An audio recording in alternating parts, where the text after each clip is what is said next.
In this video, we're going to look at the key direction from the main markets and also the crypto market. We're going to look at the CTKS method paths on the Euro Dollar, USOIL, Bitcoin and Cardano. The levels we'll explore come from the TradingView indicators from ctksmethod.org.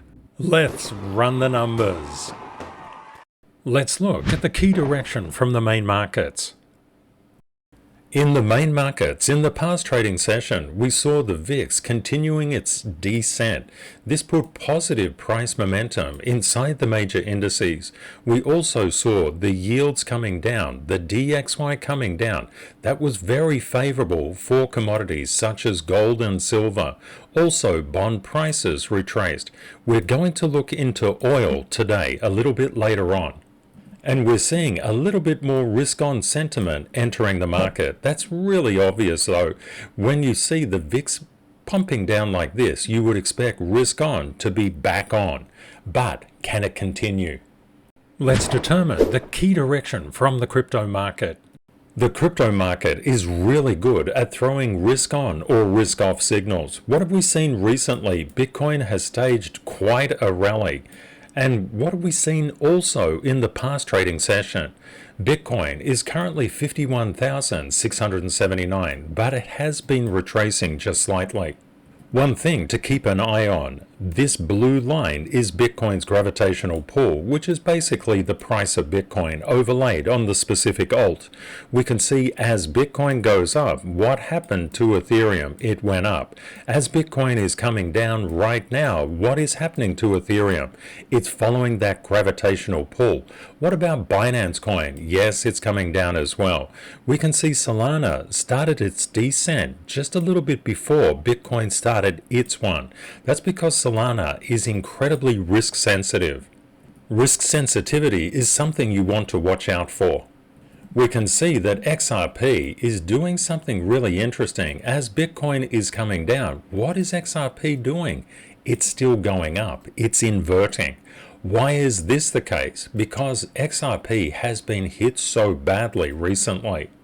It's going through a normalization routine. What about ADA, Cardano? That's just associating with Bitcoin's gravity and coming down at the current time. What about AVAX? It's coming down as well. What about Doge? You see something interesting between Doge and Solana. Solana came down, Doge came down. They both spiked up a little bit before Bitcoin hit its peak, and they've been coming down ever since. Looking at your intercorrelations and interconnections is really important. Knowing how the top crypto moves is very, very important. You can see just at this time, this is where Bitcoin peaked. I'm going to throw the crosshair on this particular candle and we're going to look across the other charts. You can see that I popped this crosshair across all the charts on that Bitcoin peak. Notice when it peaked, it sold down quite significantly. This is going to become important when we look at Solana. Look at that sell down in Bitcoin, that overreaction. This is what we would anticipate with something like Solana because it is so strong in both directions. Let's have a look where the other major alts peaked. We can see that Bitcoin peaked here. Where did Ethereum peak? One more bar. Where did Binance, BNB, peak? It peaked one more bar, just like Ethereum. But when we look back to Solana, we can see Solana peaked many, many bars before that. What about XRP? If this is in fact the peak of XRP, it came much later. What about here on ADA? We can see the peak, probably just one of these two bars. They're very close to each other. We can see AVAX peaking before. So you can see the relative strength in Solana, and then AVAX is next. What about so far? What about Dogecoin? Doge peaked before. So we're seeing Solana, we're seeing Doge, and then we're seeing AVAX as very sensitive to risk-on or risk-off behavior. You want to keep your eyes on these three to detect turning points in the market. Thank you for joining us. We're very grateful that you're here. Let's analyze the structural levels on the euro dollar using the CTKS method. Understanding how Forex impacts the markets is really important. In the main markets, we saw yields come down and therefore the DXY come down. We would expect this to translate into positive momentum in the euro dollar. Here, we're looking on a weekly basis. There's something really cool that I wanted to show you. When we do the daily exponential moving averages, this is the 200, the 100, the 50, the 26, and the 12, all playing out on the euro dollar since 1971. What do you notice? It's really simple, isn't it? It's so obvious. Exponential moving averages themselves, just follow price action. They are backwards looking, they're not forwards looking. Something else that you will see, there are periods when the euro dollar just gets hit really, really hard. What are these periods? Where do they relate? You can see recessions, and I wanted to let you know that recessions, of course, impact economic activity, and when they impact economic activity, they impact currencies. What you can see here with the euro dollar, recessions typically devalue the euro dollar. You can see it coming in through here. This was particularly nasty. And what do we see here? The impact of the euro dollar happened after the recession. And what about here? The euro dollar was going down, then a recession was called just before everything went up. What about this particular one?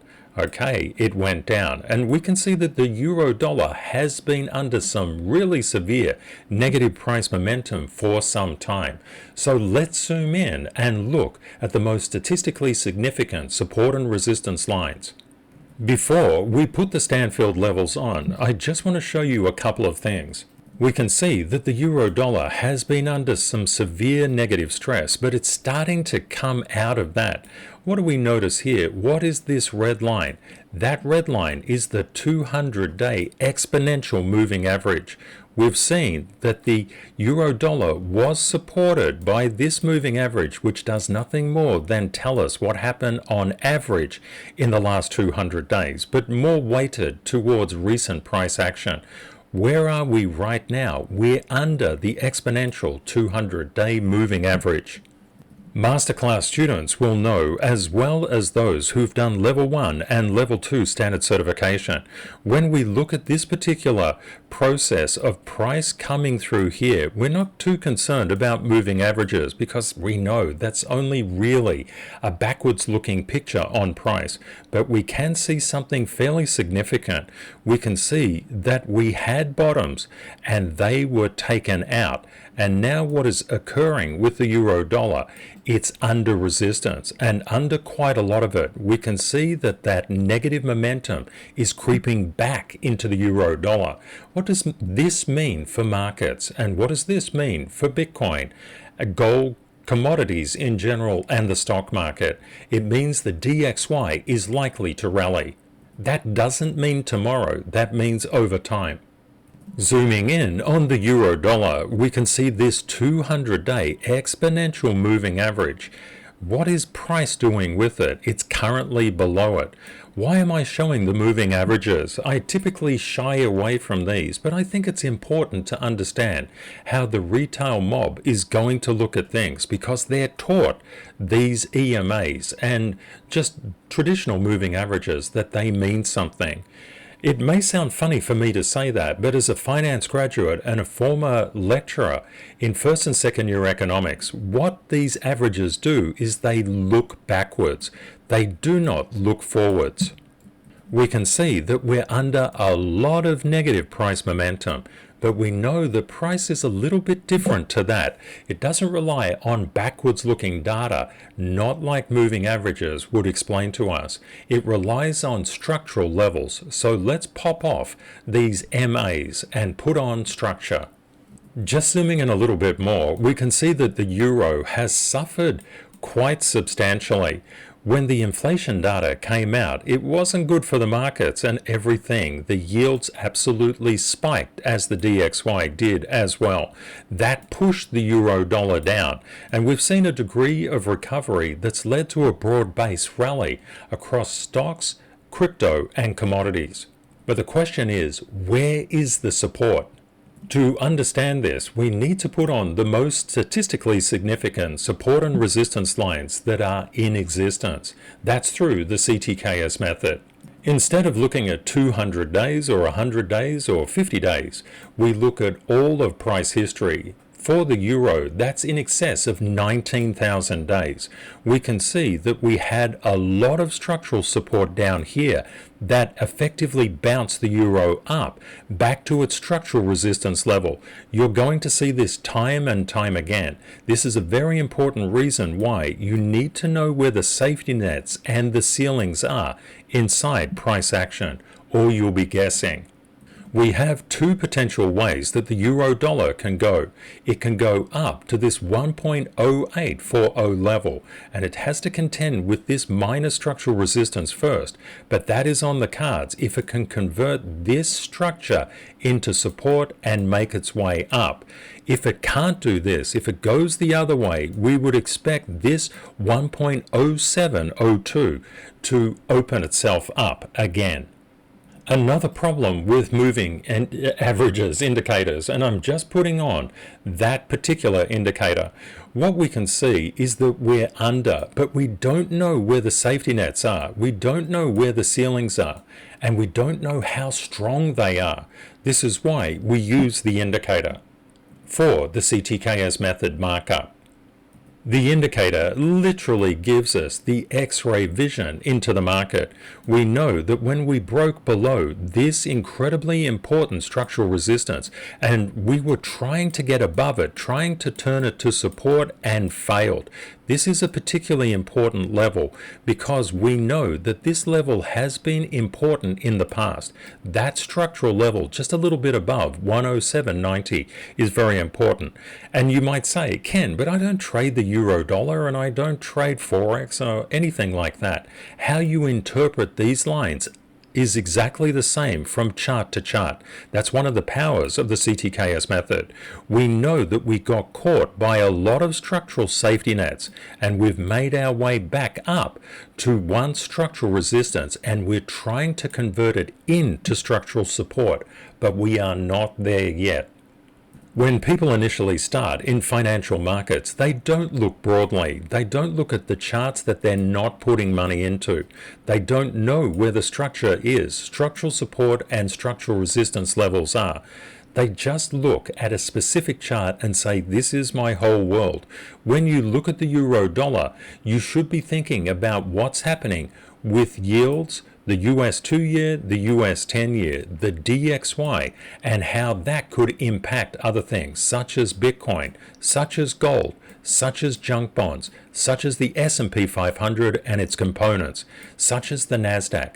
If you're doing that, congratulations, you're awesome. And that is exactly where I want to get you to. Let's look at the CTKS method structural levels on US oil. Looking at US oil, which started in 1861, nearly 60,000 days ago, I want to draw your attention to log versus non-log scale. Here you can see non-log scale. Now, how do we know? That's because there are equal differences, equal absolute differences between all of these numbers. You can see it's just 10. 100 to 110, that's a 10 gap. 110 to 120, that's a 10 gap as well. We can also see that logarithmic scale is not on. Now, what does it matter? Everybody is inside the market, well, professionals are, to make percentage returns. A return is always measured by professionals in percentage returns. The absolute amount is not important because they scale. Now, why am I talking about this? With US oil, we're going to turn logarithmic scale on, which is just equal percentage variation. Look at the difference. It's a completely different looking chart. I'll do it again. So log, non-log. What do we see here? I'm just going to turn auto on so you can see just how different they look. Okay, what is the difference? Let me turn log off. Okay, that's a little bit different. Now, why is this important? Because oil, when C19 occurred, literally went down to 1 cent.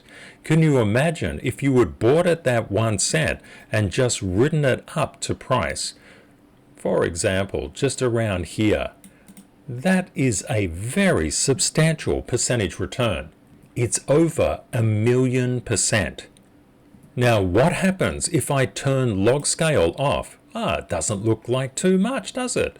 Let's just push this up a little bit more and then go back to log scale. That's better. We pin the top. What you're actually seeing is a lot of people get this wrong, and statistically, it's incredibly wrong. The absolute dollar difference makes no difference whatsoever. You don't care about how much absolute price drops or increases. You should be just focusing on the percentage increase. Does it go up by 5 or 10%? Does it go down by 5 or 10%? Because things inside finance tend to be exponential. Especially inside crypto, there is exponential price action up and down. And you say, Cam, but we're looking at USOIL. Well, crypto can do this in about a week. It can just drop down and ping back up and drop down again. It's actually really forgiving, because when you look at this, what are we seeing down here? There's years and years and years and years for things to recover. Just bear that in mind. That's why the crypto market is so awesome. Another thing that you should note, when price is coming down, should you do what everybody else does? Pack up and run away and just say, I'm never looking at that, whatever, again. Or should you be thinking, what about the percentage returns I could get if I get on the right side of the percentage and just write it up, like an investment? Inside bull markets, you must invest and also trade. I've just popped on the recessions indicator, and I will make this available either later today or tomorrow through the CTKS method service. You'll get it free of charge. One of the things that we see when oil comes down, it's generally a recessionary play. Not always, sometimes it's not, but generally when we get sharp sell-offs in oil, we've got a lot of economic instability at hand. Right now, we're not seeing that, and that's a good thing. In fact, we're seeing the opposite. And you can note that when I put on the 200, the 100, the 50, the 26, and 12 exponential moving averages, what does it do to price? Well, it just follows it. It always looks backwards. Let's zoom in and have a look at the structural levels. When we look at USOIL, we can see that 200-day exponential moving average. It's just trying to get across it at the moment, but we can see it's seeking to make its way above that particular point. We know the moving averages just look backwards. In fact, the 200-day moving average just looks literally back 200 days and waits price action. It's always looking back, but it doesn't look back 60,000 days, just 200. There's a massive difference between an investor and a trader. Investors seek time in the market. Traders seek to time the market to get onto the right side of the percentage and just drive it home. When you think from this stance, you need to zoom in just to very recent price action, not recent indicative price action, just the latest price action. Let's have a look at how those moving averages are playing out. We can see that we're very close to the 200-day exponential moving average. All the other lower moving averages are supporting this upward price. But where is the true structure made across not 200 or 100 or 50 or 26 or 12 days, but made across nearly 60,000 days? Let's check that out. And how do we check that out? We just pop on the indicator. Now this indicator looks like a geological rock formation, and that's not too far wrong.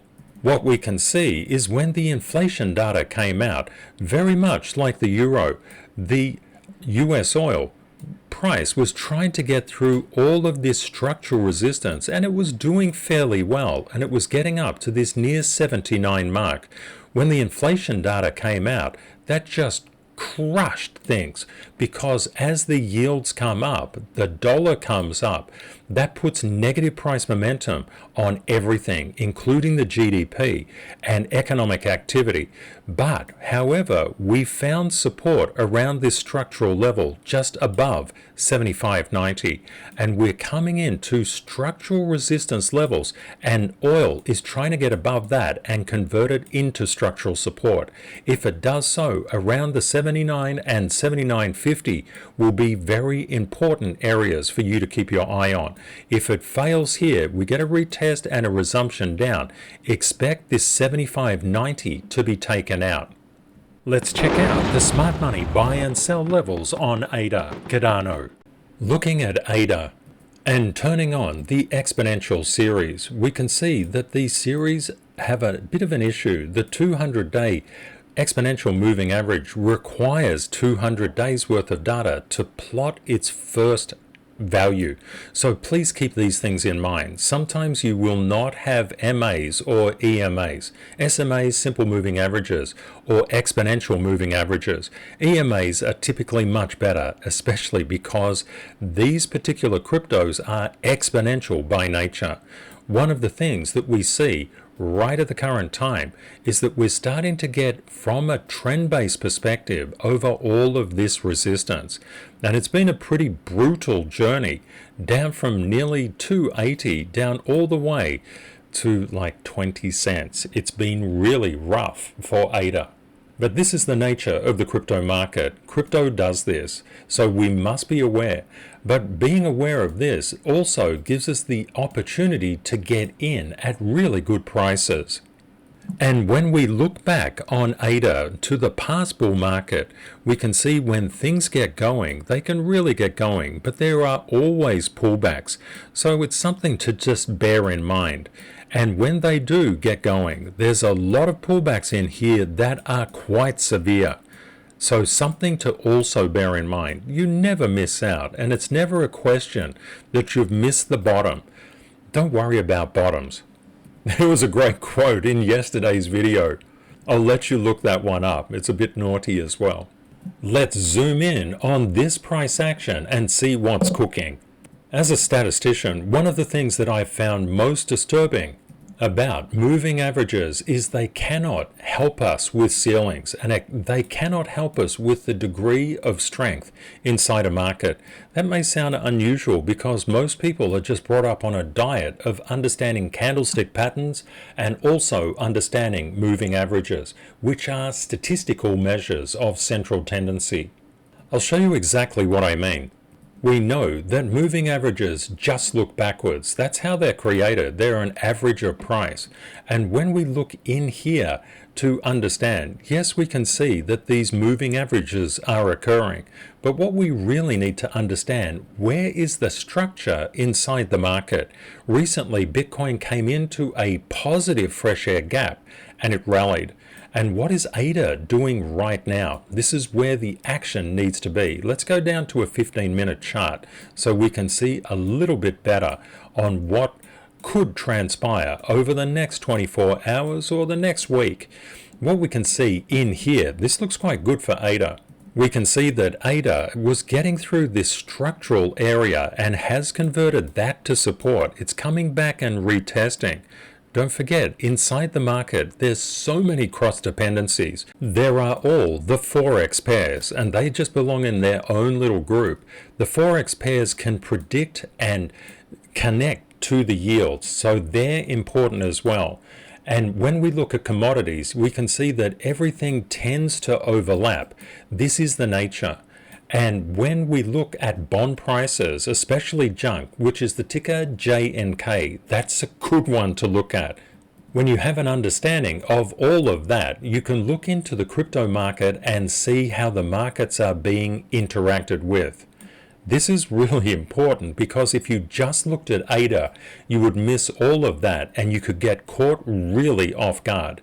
But we also must bear in mind what's happening with ADA.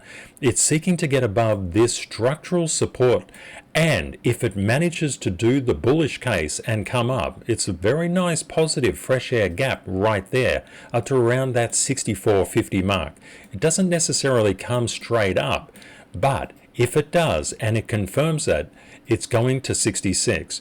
Now, if we have a bearish case, it's going to come down and test these structural support areas before resuming down.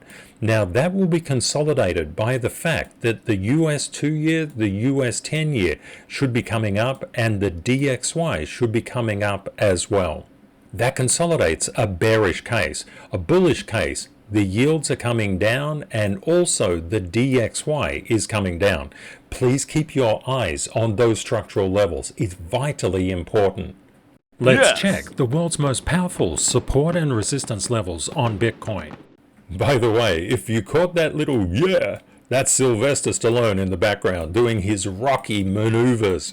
Okay, let's have a look at Bitcoin.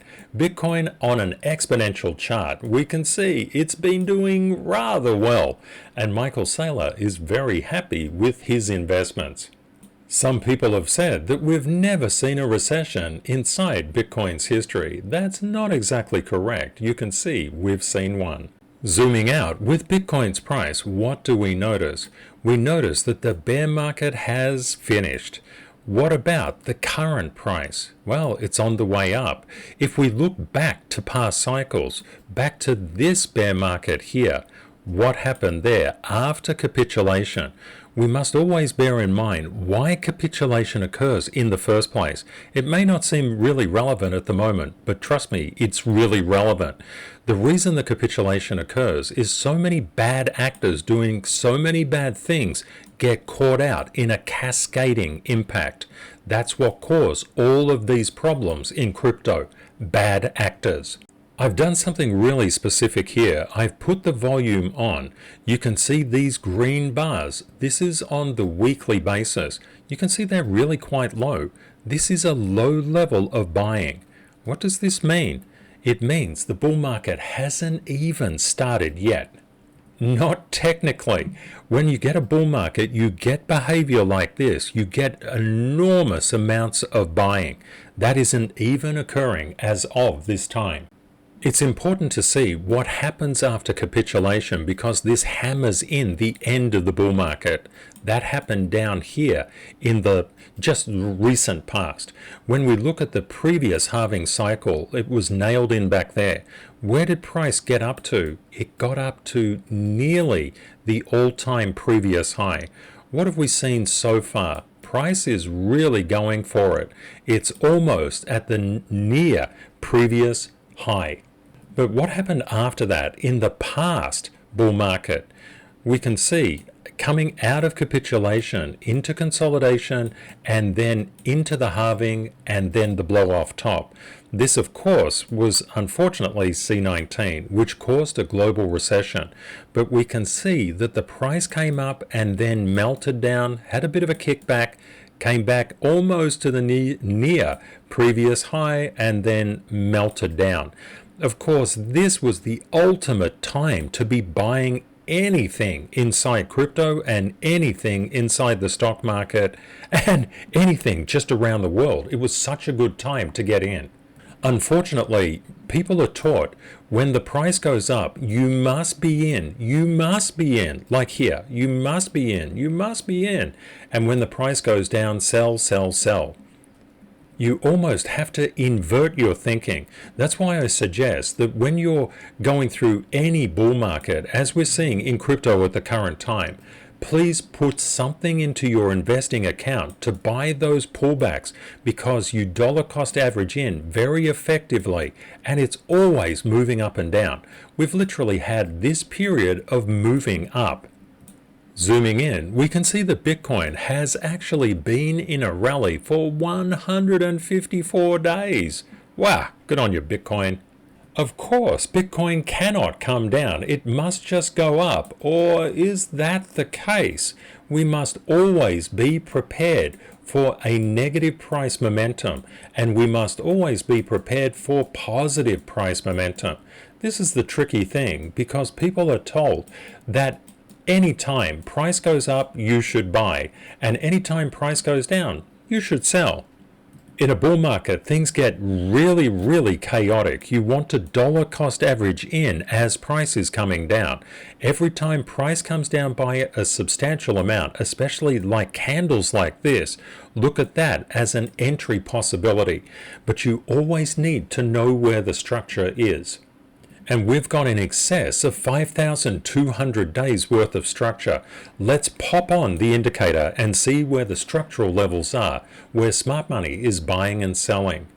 Due to Bitcoin's price taking off so much, the daily exponential moving averages are not going to be of much use to us here.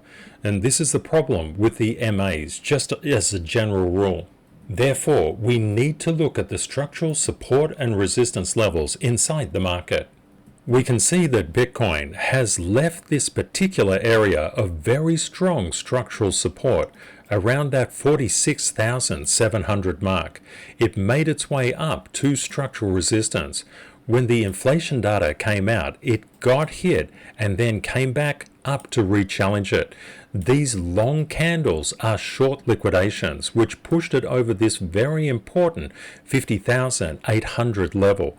We've seen Bitcoin's price maintain itself and just slightly weakening, but this is not too much of an issue. We should, as traders and investors, always think are the structural support areas and structural resistance areas. We can see very light structural resistance around the 53,200 and just slightly above that, and then just under $56,000. What do we also see? If the yields start to spike, we would expect something like this kind of action, just pushing itself down, and because there's a negative fresh air gap, we could revisit this particular area around 46,600. But if the yields keep on dropping, the dollar keeps on dropping, that puts positive price momentum into the crypto market, and we would expect this 53,200 mark to be converted into support and for Bitcoin to make its way to 56. Bitcoin is currently a little under 52,000. It's 51,928. In this video, we covered off the structural levels and some helpful tips on Bitcoin, USOIL, the Eurodollar, and Cardano, ADA. Inside the service, we have 30 invite-only TradingView indicators. You've seen the contents of just the recent price of 4 of these, and we'll be covering off more tomorrow. Let's have a look. Please like and subscribe if you've enjoyed this video. In tomorrow's video, we'll talk about Apple, the US 10-year, Bitcoin, and XRP. Thank you for watching.